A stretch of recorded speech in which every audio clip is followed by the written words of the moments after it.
Madhara ya ectopic pregnancy, cha kwanza unaweza ukatoa ujauzito pasipo kujua, kwa sababu ya kutokuwa na uelewa wa kuwa wewe ni mjamzito. Unaweza ukajikuta unatumia dawa nyingi, sawa, na kumbe tayari unakuwa umeshabeba ujauzito, sawa. Na sometimes madhara yanakuja kutokea madhara mengine kwa sababu walio wengi huwa wana miss period. Kwa hiyo kitendo cha kukosa kupata hedhi, na unakuta yeye ni mjamzito, na unakuta historia yake ya nyuma ana shida ile ya kutokupata hedhi. Kwa hiyo hata kama itatokea atakuja kupata ujauzito, sawa, kujua kuwa yeye kukosa hedhi ni sababu yeye kuwa mjamzito, anaweza akajua kukosa hedhi ni kwa sababu ni hali yake ya kawaida, ameshaizoea. Kwa hiyo kuja kupima kwa ni mjamzito, ataona mbona mimi hali ya kukosa period, hali ya kukosa hedhi ni kawaida.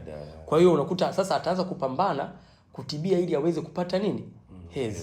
Kipindi ambacho anatibia ili anatumia dawa za kurudisha hedhi, ndio kipindi ambacho anakuja kuharibu ujauzito. Lakini pia madhara yake mengine makubwa yanakujaga kipindi ambacho unakuta mtu ni mjamzito, hujui kama ni mjamzito.